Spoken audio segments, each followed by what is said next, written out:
नमस्कार दोस्तों, आप सभी का स्वागत है सेवार्थ सिविल सर्विसेज में। मेरा नाम है आयुष कटियार। आज देखिए बहुत ज़्यादा महत्वपूर्ण एक टॉपिक पे चर्चा होने वाली है और ये टॉपिक है भारत वन स्थिति रिपोर्ट 2021। पिछले सालों में हर साल मेरी बात को नोट करके रखें, हर साल इससे यूपी पीसीएस में लगातार सवाल पूछे गए हैं, अन्य पब्लिक सर्विस कमीशन में भी पूछे गए हैं। क्यों? इसलिए इस टॉपिक की महत्ता बहुत ज़्यादा बढ़ जाती है। यूपीएससी ने 2021 से इससे रिलेटेड एक क्वेश्चन भी पूछा। 2022 और 23 में लगातार इससे क्वेश्चन पूछे गए। 2019 और 18 में भी पूछे गए। 20 में भी 2 क्वेश्चन आया था। ठीक है, तो इस रिपोर्ट को आज हम लोग कवर करेंगे। इस रिपोर्ट को कवर करते समय परेशानी बच्चों की ये होती है कि एक तो बहुत सारा डेटा है। डेटा समझने के साथ में इस रिपोर्ट में जो टर्मिनोलॉजी यूज़ की जा रही है, जो शब्दावली यूज़ की जा रही है, वो थोड़ी सी डिफ़िकल्ट हो जाती है। तो आज समग्र रूप से मैं इसको डिलीवर करूँगा। तो ये है रिपोर्ट 2021 की, जिसको बोलते हैं ISFR रिपोर्ट, यानी India state of forest report 2021। ठीक है, अब इससे कुछ जुड़े हुए कुछ क्वेश्चंस हैं जो आ रखे हैं ऑलरेडी। मैं एक बार उन क्वेश्चंस को दिखा लूँ, जिससे आपको ये पता चल जाएगा कि क्वेश्चन की प्रवृत्ति क्या होती है, पूछने का स्तर क्या होता है, क्या वो डेटा बेस्ड है या एनालिटिकल बेस्ड है। इस पे मैं चर्चा करता हूँ। पहले दूसरी स्लाइड पे मैं आता हूँ। ठीक है, तो देखिए यूपी पीसीएस 2022 में एक क्वेश्चन आपसे पूछा गया। एक क्वेश्चन ये ऐसा आपसे पूछा गया जिसमें पूछा गया ISFR रिपोर्ट 2021 के अनुसार निम्नलिखित में किस राज्य ने पिछले 2 वर्षों में वन क्षेत्रों में अधिकतम वृद्धि की है। नॉर्मल सा क्वेश्चन है। दूसरा क्वेश्चन यूपी पीसीएस ने फिर लगातार हर बार फिर से उठा लिया और यही ट्रेंड रहा था 2019 में भी, 2018 में भी इसी को पूछा था और 2021 में भी ऐसे क्वेश्चन आया था। तो ये रिपोर्ट बहुत ज़्यादा अहम है। ये 100% लगभग गारंटी देती है कि आपका एक क्वेश्चन बिल्कुल ठीक करा के जाएगी। फिर भी बच्चों ने इस क्वेश्चन को पिछले साल बहुत गड़बड़ किया। मेरे पास बहुत सारी क्वेरीज आई कि इसका सही आंसर तो है ही नहीं इसमें, या जो आयोग ने इसका जो आंसर दिया वो गलत आंसर दिया था। ठीक है, तो चलिए अभी उन सब चीज़ों की मैं चर्चा करूँगा।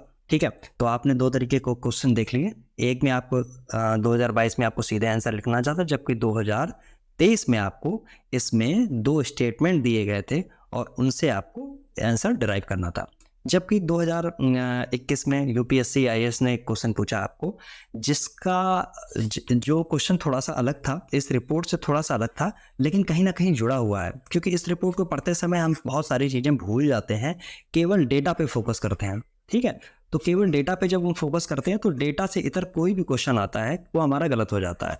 और क्योंकि अभी आप देख रहे हैं यूपी पीसीएस का जो ट्रेंड है वो यूपीएससी की तरफ लगातार आगे बढ़ता चला जा रहा है। ठीक है, तो एनालिटिकल क्वेश्चन की भूमिका आपको देखने को मिलेगी। इसलिए मैंने ये 2-3 क्वेश्चन आपको दिखा दिए। पिछले प्रीवियस ईयर्स के पेपर में अगर आप देखेंगे तो आपको लगातार क्वेश्चन मिलेंगे। अब मैं आ जाता हूँ सीधे रिपोर्ट पे। राइट, तो रिपोर्ट जिसको बोलते हैं ISFR रिपोर्ट 2021। ठीक, ये रिपोर्ट 2021 ISFR 2021 मतलब India state of forest report 2021, जिसको बोलते हैं भारत वन स्थिति रिपोर्ट 2021। अब ये रिपोर्ट है क्या? ये रिपोर्ट अपना एक डेटा जारी करती है। कितने साल का डेटा? पिछले 2 साल का डेटा। 2 साल का डेटा ये जारी करती है और इस रिपोर्ट में सारी चीज़ें होती हैं। कहाँ पे वनों की एरिया बढ़ रहा है, कहाँ पे कम हो रहा है। ठीक है, कौन से देश का कौन सा ऐसा हिस्सा है जहाँ पे वनावरण सबसे ज़्यादा है, सबसे कम है। मैंग्रोव की स्थिति बताता है ये, और इसके बाद में ये आपको ये भी बताता है कि कहाँ पे वृक्षावरण कितना है। ठीक है, तो दो टर्म आपके सामने आते हैं, एक वनावरण और वृक्षावरण। इनमें आप हमेशा कंफ्यूज होते हैं। मैं अभी इसको क्लियर कर दूंगा। फिलहाल मैं वन जो मेन पॉइंट है यहाँ पे उसको एक बार मैं देख लेता हूँ, क्योंकि इससे ये वाला जो पॉइंट है इसको अगर आप कवर कर लेंगे तो बहुत सारे अन्य एस्पेक्ट भी कवर हो जाते हैं। जैसे कॉन्स्टिट्यूशन ऑफ इंडिया में क्या क्या लिखा गया है। तो देखिए, पहले जो वन थे, जो फॉरेस्ट थे, ये स्टेट लिस्ट का पार्ट थे। स्टेट लिस्ट आपको किस में मिलती है? तो अनुसूची 7 में, जहाँ पे जो सेंटर और राज्य है, जो राज्य और केंद्र सरकार है, उसमें जो पावर का डिवाइडेशन है, वहाँ पे जो 2 पावर अलग अलग बांटी गई, उसमें 3 लिस्ट बनाई गई, सेंट्रल लिस्ट, स्टेट लिस्ट और कंकरेंट लिस्ट। तो पहले ये स्टेट लिस्ट का पार्ट हुआ करता था, राज्य का विषय था। राज्य इस पे अपना अपने कानून बनाते थे, अपने तरीके से इसको डील करते थे। लेकिन फिर आपको पता है 42वां संविधान संशोधन हुआ 1976 में, इसके द्वारा ये समवर्ती सूची यानी कंकरेंट लिस्ट में डाल दिया गया। ठीक है, तो कंकरेंट लिस्ट में जब इसको डाला गया तो आप देखेंगे कि कंकरेंट लिस्ट में होने के बाद में इस पे मतलब राज्य और केंद्र सरकार दोनों इस पे कानून बना सकती हैं, एक बात। दूसरी बात है फंडामेंटल ड्यूटीज, यानी फंडामेंटल ड्यूटीज मौलिक कर्तव्य में ये कहाँ पे है, तो आपको देखने को मिलता है 51A(G) में आपको देखने को मिलता है, जहाँ पे ये बोला गया है हर नागरिक का ये दायित्व होगा कि वह अपने वरुण और अपने जंगल, वनों और प्राकृतिक संसाधनों की रक्षा करेगा। ठीक है, याद रखना इसको। DPSP में आपको मिलता है 48A में। तो ये तो हो गई कॉन्स्टिट्यूशन में कहाँ पे है। इससे क्वेश्चन लगातार आपको देखने को मिलते हैं, जैसे 2009, 2010 में लगातार ये पूछा गया है कि फॉरेस्ट जो हैं वो किस सूची का विषय है। किस सूची मतलब किस लिस्ट का विषय है, क्या वो स्टेट लिस्ट के हैं, क्या वो सेंट्रल लिस्ट के हैं, या वो कंकरेंट लिस्ट के हैं। ठीक, कंकरेंट लिस्ट के। तो अब याद रखना, अब ये कंकरेंट लिस्ट का विषय है जो 1976 में 42वें संविधान संशोधन से जिसको स्टेट से कंकरेंट लिस्ट में डाल दिया गया। इसका मतलब ये हुआ कि राज्य और केंद्र दोनों ही इस पे अपने कानून बना सकते हैं, एक बात। अब ये जो लिस्ट, अब ये जो आती है आपकी रिपोर्ट जो आती है, जो वनों के बारे में बहुत सारा डेटा आपको देती है, जिसको India state of forest report भी बोलते हैं। ये 2021 जो आई है, ये है क्या, इसको जारी करने वाला कौन है, तो एक संस्था है, आप याद रखेंगे। मैं इधर इससे थोड़ा सा अपना कलर बदल लेता हूँ, राइट। एक संस्था है, आप याद रखेंगे उस संस्था का नाम है फॉरेस्ट सर्वे ऑफ इंडिया। याद रखना है इस बात को। फॉरेस्ट सर्वे ऑफ इंडिया एक ऐसी संस्था है जो यह जो सर्वे है वनों का ये करती है, और यही संस्था अपनी एक रिपोर्ट जारी करती है। ठीक है, अब ये रिपोर्ट जब जारी करती है तो इस रिपोर्ट में पिछले 2 सालों का डेटा होता है। ठीक, 2 सालों में वनों में कितनी बढ़ोतरी हुई, कितनी उसमें कमी आई है, और बहुत सारे एस्पेक्ट होते हैं, उनके विषय में चर्चा की जाती है। अब बात है कि ये जो भारतीय वन सर्वेक्षण है, इसको कई बार पूछा गया है UPPCS में, अन्य पब्लिक सर्विस कमीशन में भी इसको पूछा गया कि ये इसका हेडक्वार्टर्स आपको कहाँ मिलेगा। ठीक है, तो ये इंपॉर्टेंट है, मैं इसलिए बहुत सारी चीज़ें इसमें लगातार मैं कवर करता चल रहा हूँ, जिसमें सारी चीज़ें एक ही साथ कवर हो जाएं, राइट। तो इसका हेडक्वार्टर्स आपको देहरादून देखने को मिलता है। ठीक है, देहरादून मिलता है, राइट, याद रखना इस चीज़ को। इसकी स्थापना हुई थी 1981 में, और ये आता है वन एवं पर्यावरण मंत्रालय के अंतर्गत। ठीक है, याद रखना इस बात को। तो इतनी चीज़ें आपको समझ में अभी तक आ गई, एक चीज। अब दूसरी बात है, एक पॉइंट मैं इस स्लाइड पे लगभग लेके आपको आता हूँ, इससे आपको समझ में आएगा। ठीक है, एक तो चीज ये आपको समझ में आ गई, ओके। तो अब ये जो ISFR रिपोर्ट है, इसके कुछ महत्वपूर्ण पहलू हैं, उन पहलुओं पर मैं चर्चा कर लेता हूँ। जैसे ये प्रत्येक 2 वर्ष में प्रकाशित होती है। ठीक, प्रकाशित होती है, ये कुछ गड़बड़ कर रहा है मेरा टैब आज। ये प्रत्येक 2 वर्ष में ये प्रकाशित होती है। एक चीज, पहली रिपोर्ट जो ISFR की जो आई थी वो 1987 में आई थी, याद रखना। इस साल का मतलब ये जो रिपोर्ट 2021 में आई है, याद रखना इसको, 2021 में जो ये रिपोर्ट आई है, ये 17वीं ISFR रिपोर्ट है, एक चीज। दूसरी चीज है कि इस रिपोर्ट को जारी कौन करता है, तो वो मैंने आपको बता दिया, राइट। अब दूसरी एक चीज़ और, ये रिपोर्ट किस डेट को जारी की गई, तो बहुत महत्वपूर्ण नहीं है, लेकिन 2022 जनवरी में इसको जारी किया गया था। मंत्री हैं जो पर्यावरण मंत्री हैं भूपेंद्र यादव, उनके द्वारा इनको जारी किया गया था। एक चीज़ है, जब जो सर्वे होता है वो सर्वे कैसे होता है, राइट। ये इंपॉर्टेंट पॉइंट है, हो सकता है ये आपसे पूछा जाए, ओके। तो जो सर्वे होता है वो एक सैटेलाइट से होता है, उपग्रह से होता है, जिसका नाम है रिसोर्स 2। अब रिसोर्स 2 जो सैटेलाइट है, क्योंकि वो उपग्रह है, हवा में है, ऊपर से वो निगरानी रखता है, और इसी का एक सेंसर है जिसको बोलते हैं IRS LISS 1233 है, ओके। तो ये याद रखना, ये इसका सेंसर है, इससे ये निगरानी की जाती है।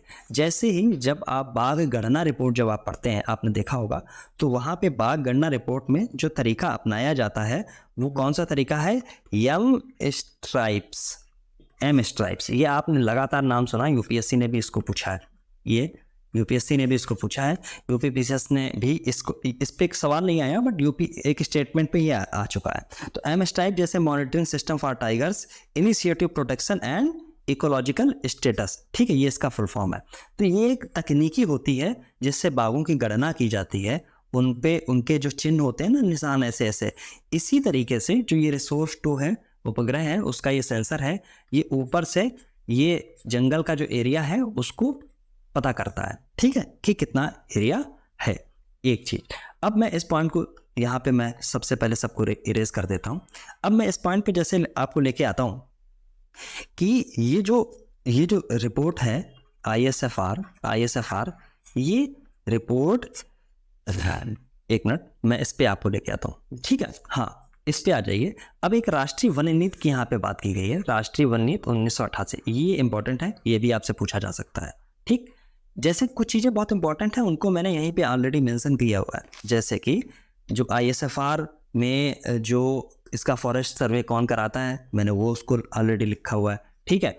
और क्या है राष्ट्रीय वन नीति, राष्ट्रीय वन नीति क्यों महत्वपूर्ण है, क्योंकि राष्ट्रीय वन नीति में पहली बार ये बताया गया था कि भारत के कुल भौगोलिक क्षेत्रफल का 33% जो हिस्सा है वो वृक्षावरण, उसके ऊपर वृक्ष होने चाहिए, वन और वृक्ष, याद रखना, वन और वृक्ष दोनों चीजें हैं। वन, अभी क्या है वन, क्या है वृक्ष, उनको मैं आगे बताऊंगा, दोनों चीजें होनी चाहिए।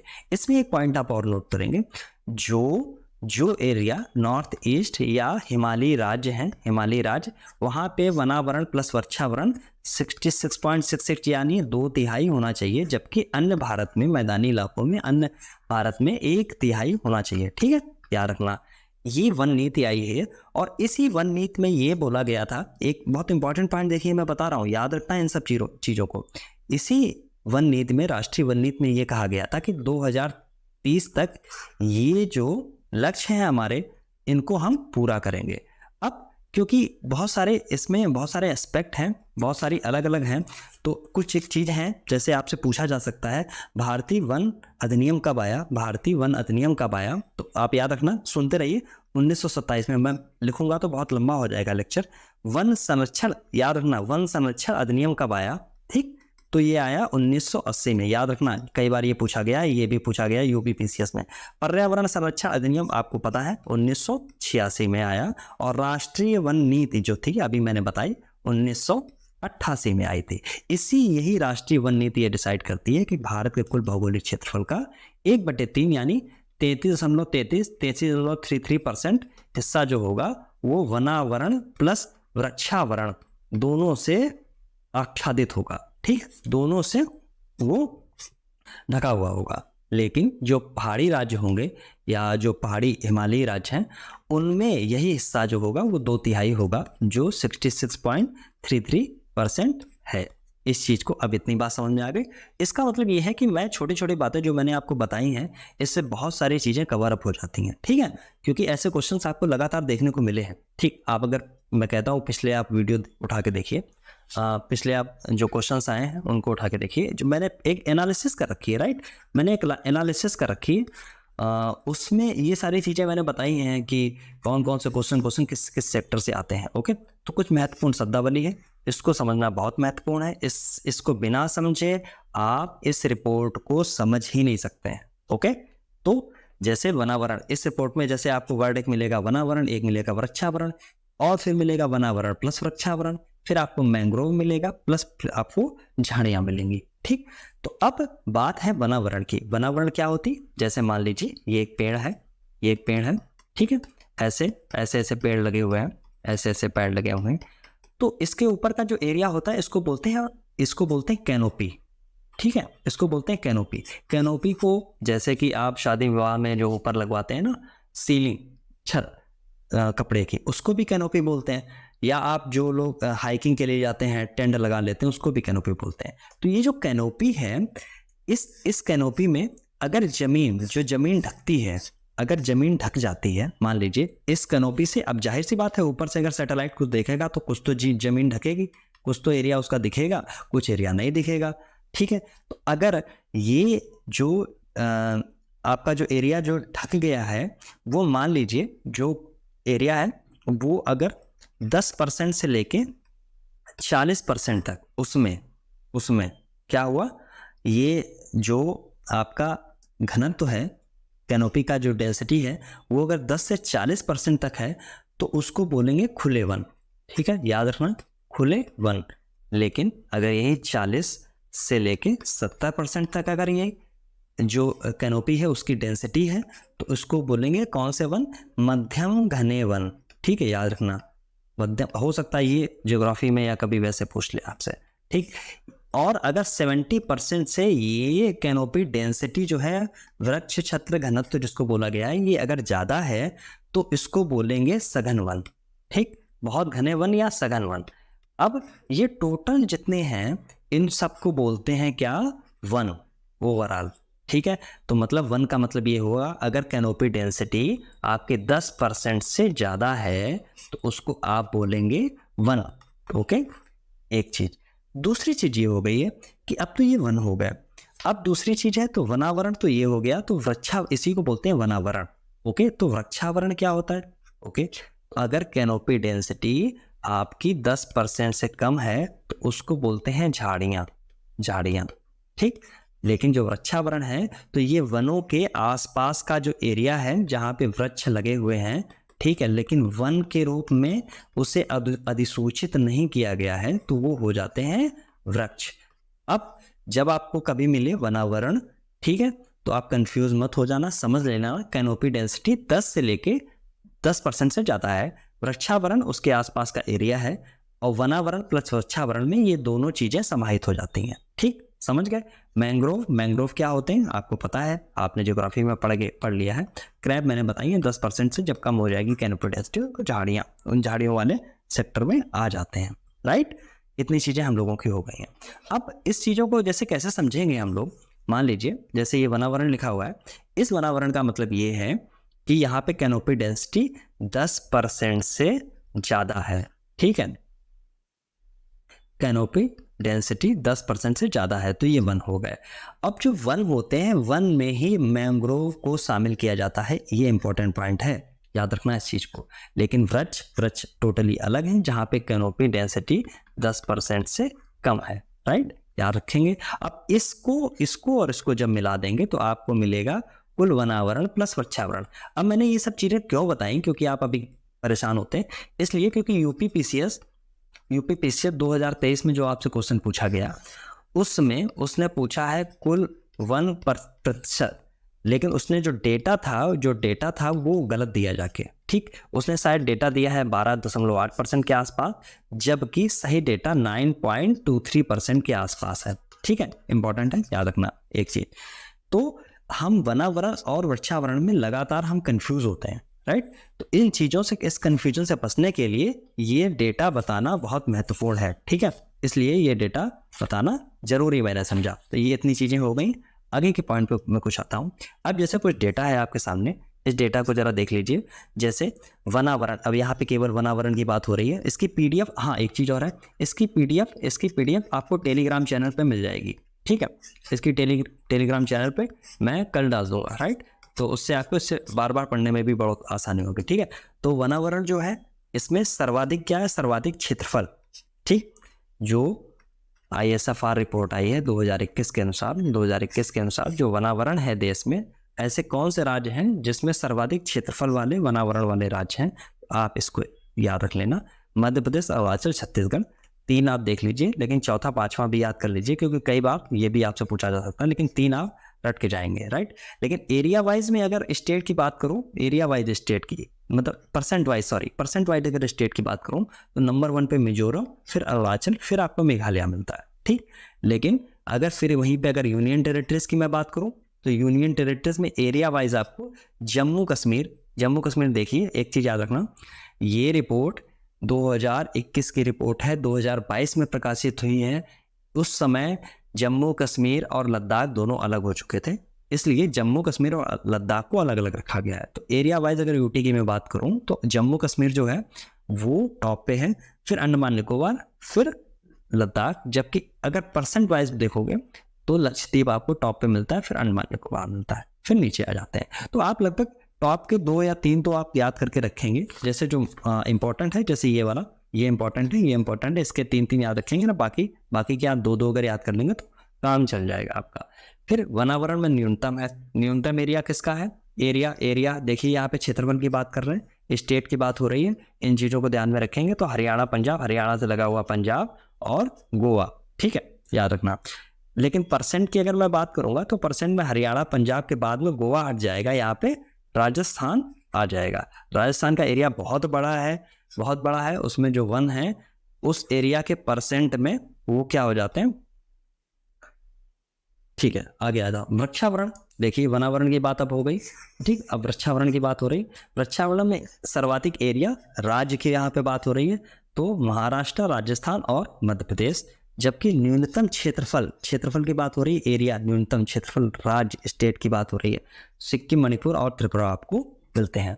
तो सिक्किम, मणिपुर और त्रिपुरा ये तीनों ही आपको नॉर्थ ईस्ट से देखने को मिलेंगे, ठीक है। ये जबकि आपका मेनलैंड तो खैर नहीं बोलना चाहिए, बट इन जनरल वे में हम लोग बोलते हैं, ठीक है। सर्वाधिक एरिया परसेंट के स्टेट है, परसेंट केरला में परसेंट में अगर देखिए तो सबसे ज़्यादा एरिया है, समझे, सबसे ज़्यादा परसेंट है लैंड का जो वृक्षावरण में है। हालांकि वृक्षावरण, एक चीज़ और भी आप देखो, वृक्षावरण का जो डेटा है वो सीधे कभी पूछा नहीं जाता है, ये बहुत इंपॉर्टेंट डेटा नहीं होता, लेकिन एक बार इंपॉर्टेंट ये वाली इतना जो है ना, इतना ये तो कम से कम है ही, लेकिन ये ज़्यादातर नहीं पूछा जाता। अक्सर आपसे वनावरण पूछा जाएगा या वनावरण प्लस वृक्षावरण पूछा जाएगा, इतनी चीज़ आप याद रखेंगे, ठीक है।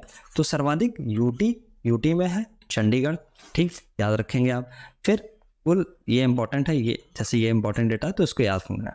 कुल वृक्षावरण, कुल वनावरण, तो इसमें सर्वाधिक क्षेत्रफल किसका है? स्टेट की बात हो रही, तो एमपी, अरुणाचल और मध्य प्रदेश, एमपी, अरुणाचल और मध्य प्रदेश, ठीक है। ये सबसे ज्यादा एरिया है, किसका है? तो स्टेट का है, ठीक। और किस में है? तो कुल वृक्षावरण और कुल वनावरण दोनों को मिला के, दोनों को ऐड करके, राइट, ठीक है। लेकिन परसेंट वाइज अगर देखोगे तो फिर आपको वहीं जाना पड़ेगा नॉर्थ ईस्ट में। तो नॉर्थ ईस्ट में आप मिजोरम नंबर 1 पे देखते हैं, नंबर 2 पे अरुणाचल देखते हैं, नंबर 3 पे मेघालय देखते हैं, ठीक है। अब ये कुछ बहुत इंपॉर्टेंट पॉइंट है, इनको याद कर लेना। ये सब चीज़ें मैं बता चुका हूँ। जैसे पहली वन स्थिति रिपोर्ट जब कब आई थी तो वो 1987 में आई थी, जबकि 2021 की वन जो रिपोर्ट थी वो 17वीं रिपोर्ट थी, ठीक है, वन स्थिति रिपोर्ट, ठीक। जबकि वर्तमान, अच्छा है क्या इस रिपोर्ट में क्या हुआ, एक चीज़ और है, टाइगर रिजर्व, कॉरिडोर और शेर का जो संरक्षण वाला जो एरिया था वो वनावरण के अंतर्गत उनका आकलन किया गया और उसका नया एक चैप्टर इस रिपोर्ट में जोड़ दिया गया। तो लगता है आपसे ये वाला पॉइंट, क्योंकि अतरंगी सा पॉइंट है, अतरंगी चीज़ें पूछने की आदत है। ISFR रिपोर्ट जो डेटा इंपॉर्टेंट निकल के आता है वो यहाँ से आता है, याद कर लेना इसको, कि कुल वनावरण वृक्षावरण जो भारत में है वो है 24.62%, जबकि अभी इसी में वनावरण जो है वो है 21.71%, और जो कुल वृक्षावरण है वो 2.91%। तो जब इसको और इसको अगर आप ऐड कर देंगे तो कुल वनावरण प्लस वृक्षावरण आपको यहाँ पे देखने को मिल जाएगा, ठीक है। इसको आप ऐड करके देखिए क्या यही डेटा आ रहा है क्या, ठीक है। तो जाहिर सी बात है यही आएगा। तो कुल वनावरण में, अब कुल वनावरण की बात हो रही, कुल वनावरण में कितनी वृद्धि हुई? तो हुई 1540 स्क्वायर किलोमीटर। ये जो डेटा लिखा हुआ है यहाँ पे स्क्वायर किलोमीटर से याद रखेंगे आप। कुल वृक्षावरण में क्या है? तो 721 स्क्वायर किलोमीटर, यानी इतनी, यानी दोनों में आप देख रहे हैं वृद्धि आपको देखने को मिल रही है, ठीक। टोटल जो वृद्धि आपको देखने को मिली है कुल वनावरण और वृक्षावरण में भारत में, वो 2261 स्क्वायर किलोमीटर है। ये इंपॉर्टेंट डेटा है। इंपॉर्टेंट डेटा कौन कौन सा है? तो एक तो ये वाला और एक ये वाला भी इंपॉर्टेंट है, याद रखना। अब यहीं पे पूर्वोत्तर राज्य की बात कर रही है, जहाँ पे है कि कुल वनावरण का 1/4 हिस्सा रखते हैं। पूरे देश में, पूरे भारत देश में जो वनावरण है उसका 1/4 हिस्सा जो है वो केवल नॉर्थ ईस्ट के स्टेट अपने पास में सुरक्षित रखते हैं। जबकि 2019 की तुलना में ISFR जो रिपोर्ट 2021 आई है उसमें जो नॉर्थ ईस्ट है उसमें 10-21 यानी 0.34% की वनावरण में कमी नॉर्थ ईस्ट में देखने को मिली है। ये इंपॉर्टेंट पॉइंट है, ठीक है, याद रखना।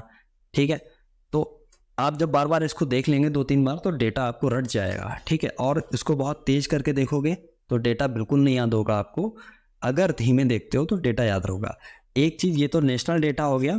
ठीक है, इस रिपोर्ट में डेटा ही डेटा होता है। दूसरी चीज़, एक स्टेट का डेटा भी आपको रखना पड़ेगा। ठीक है, कैसे है वो आगे मैं बताऊंगा। अब पहाड़ी और जनजाति जो जिले होते हैं, ठीक है, उसमें कुल वनावरण में 2019 की तुलना में 2021 में 902 स्क्वायर किलोमीटर और 55 स्क्वायर किलोमीटर, ठीक, की कमी दर्ज की गई है। पहाड़ी राज्यों में क्या है, 902 स्क्वायर किलोमीटर, जनजातीय जिलों में 55 स्क्वायर किलोमीटर की वनावरण में तुलना में 19 की तुलना में 21 में कमी दर्ज की गई है, याद रखना। ठीक है, अब है 2019 की तुलना में 21 में मैंग्रोव आवरण की बात की गई है। मैंग्रोव आवरण में 17 स्क्वायर किलोमीटर 0.34% की वृद्धि देखी गई है। ठीक है, तो मैंग्रोव में अब ये बहुत इंपॉर्टेंट पॉइंट नहीं है, बट वो वाले जो 2 पॉइंट थे वो ज़्यादा इंपॉर्टेंट थे। ठीक है, यूपी की स्थिति क्या है, वेरी इंपॉर्टेंट। अगर आप यूपी का एग्जाम दे रहे हैं, स्टेट पब्लिक सर्विस कमीशन या फिर कोई भी एग्जाम दे रहे हैं, तो ये डेटा वेरी इंपॉर्टेंट है। वनावरण फिर वही बात है, जहाँ पे कैनोपी डेंसिटी 10% से ज़्यादा है। ठीक, ऐसे याद रखेंगे। वनावरण कितना है, तो ये उसका स्क्वायर किलोमीटर है और 6.15% है, राइट। ठीक, कुल वृक्षावरण कितना है, तो 3.08% है। लेकिन कुल वनावरण प्लस वृक्षावरण की जब मैं बात करता हूँ तो इसी 2 को जब मैं ऐड कर दूंगा तो ये डेटा निकल के आएगा 9.23% का। तो ये डेटा वेरी इंपॉर्टेंट है, वेरी वेरी इंपॉर्टेंट। इसको मेंस में कई जगह आप इन डेटा को कोट भी कर सकते हैं। ठीक, अब यूपी की जैसे बात हुई है, यूपी की जैसे जो बात हुई है, अब यूपी की बात में जैसे लिखा है सर्वाधिक वनावरण वाले जिले कौन कौन से हैं, तो 3 जिले हैं जहाँ पे सर्वाधिक वनावरण है, याद रखना।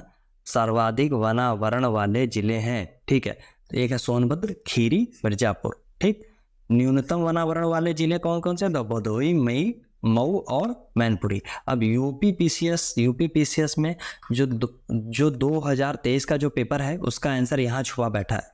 ठीक है, उसका आंसर यहाँ छुपा बैठा है। ठीक, उसको मैं अभी स्लाइड पे आपको ले चलूंगा। तो भदोही, मऊ और मैनपुरी।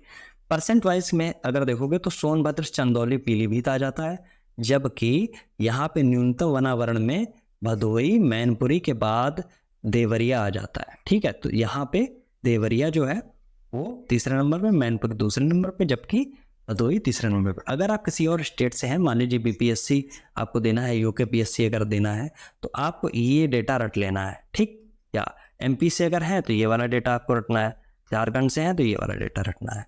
ठीक, जो जिस स्टेट का है वो उस स्टेट का डेटा रट के बैठेगा।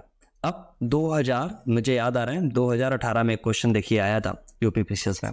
2018 में क्वेश्चन था, उसमें ये पूछा था कि भारत का जो भारत का वन क्षेत्र है वो वैश्विक भौगोलिक क्षेत्र का कितना है। तो इसका डेटा देखिए यहाँ लिखा हुआ, पूरे वर्ल्ड में जो वन क्षेत्र है पूरे वर्ल्ड का, उसमें से भारत का जो डेटा है, भारत का जो वन क्षेत्र है वो कितना है, इस चीज की यहाँ पे बात कही गई है। ठीक है, इस चीज की बात कही गई है, तो ये है 2% के आसपास। ठीक, भारत का स्थान आता है टोटल वन जो वर्ल्ड में है उसके परसेंट के मामले में, तो 10वें नंबर पे आता है, 10वें नंबर पे नंबर वर्ल्ड के भौगोलिक परसेंट के हिसाब से आता है 2%।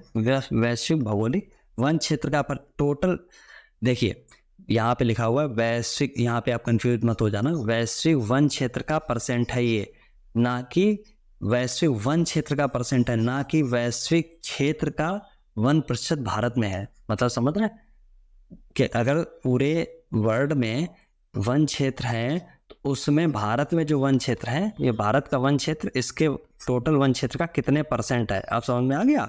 इसलिए तो इसका ऑर्डर भी एक बार रख लेना आप, जैसे रशिया है, ब्राज़ील है, कनाडा है, यूएसए है, चाइना है, ऑस्ट्रेलिया है। ठीक, फिर कांगो, लोकतांत्रिक गणराज्य और इंडोनेशिया, फिर पेरू। पूरा पैसे रट पाएंगे लेकिन ऊपर के 4-5 तो आपको रटे होने चाहिए। ठीक है, 5 रट लो, इसके बाद में छठे पे लगा देना आप ऑस्ट्रेलिया। ठीक है, ठीक है, तो इसको ऐसे कुछ न्यूमेरिक्स टाइप का कुछ बना लो, RBCC, हाँ RBCUC बना लो। ठीक है, और इसको अगर बार बार आप देख लेंगे RBCUC RBCUC RBCUC, तो इससे याद आ जाएगा कि ये ब्राज़ील ही है, ये ब्राज़ील ही है, ठीक है, ब्राज़ील ही है, ठीक। C से आपको याद आ जाएगा कि ये कनाडा ही है, चाइना नहीं है, चाइना यहाँ पे है, ठीक है। तो ये अगर बार बार देखेंगे, न्यूमिनिक्स बनाने का मतलब ये नहीं कि केवल न्यूमिनिक्स रटना होता है, न्यूमिनिक्स आपको याद दिलाते हैं, ठीक है। फिर बहुत सारी ऐसी चीज़ें मैंने छोटी छोटी लिख रखी हैं। ये डेटा हालांकि मैं बता चुका हूँ। टोटल जो वनावरण और वृक्षावरण है 24.62% है। टोटल जो एरिया है वनावरण उसका तो 80.95 है। वार्षिक वृद्धि दर मतलब टोटल कितनी वृद्धि हुई है पिछले 2 सालों में, 2019 की IFSR रिपोर्ट और 2021 की IFSR रिपोर्ट में जो वनावरण में जो एरिया बढ़ा है वो कितना है, तो 2261 है और 2261 है, ठीक है। अधिकतम वृद्धि कहाँ पे आपको देखने को मिलती है, ठीक है, तो मध्य प्रदेश सबसे अधिक वृद्धि दर्ज की गई, जहाँ पे वन क्षेत्र में 1212 स्क्वायर किलोमीटर की वृद्धि हुई है, इंपॉर्टेंट, ठीक। अब फिर ये कुछ ऐसी चीज़ें हैं जो आपको आंसर राइटिंग में फ़ायदा कर सकती हैं, इसको देख लेना, ठीक है। जैसे जन भागीदारी की बात मैंने यहाँ पे थोड़ी सी लिख दी है, ठीक है। वन संसाधनों पर निर्भरता है, सामुदायिक वन प्रबंधन है, इन सारी चीज़ों पर जैसे लिख दिया। वनों की जो महत्व हैं उनके बारे में मैंने लिख दिया। CO2 जैसे कार्बन सिंक के रूप में जो वन होते काम करते हैं, कार्बन को अपने आप में संयोज बचा कर रखते हैं, इसीलिए वन जरूरी हो जाते हैं जलीय चक्र की भूमिका में, ठीक है। जो वाटर साइकिल होता है, वाटर साइकिल में इम्पोर्टेंट रोल है, यहीं से वाष्पोत्सर्जन होगा, फिर वहीं बादल बनेंगे, फिर उन्हीं से बादल से बर्फ वर्षा होगी, ठीक है। और जलवायु विनियमन में, ठीक, ये लिख रखा है, प्राकृतिक आपदा बचाते हैं, जैसे जो मैंग्रोव है वो सुनामी और जो लहरें होती हैं उनको रोकने का प्रयास करते हैं। तो जो आसपास जो भी जीव जंतु बसे हुए होते हैं, पारिस्थितिकी तंत्र होता है, ठीक, वो सुरक्षित रहता है। एनवायरनमेंट वाली चीज़ों सारी चीज़ें मैं डिस्कस कर दूंगा, ठीक है। और फिर ये लक्ष्य की बात आ गई है, तो आप याद रखेंगे। और इसमें बहुत कुछ है नहीं, इतनी सब चीज़ें थी, मैंने इंपॉर्टेंट चीज़ें सारी आपको बता दी।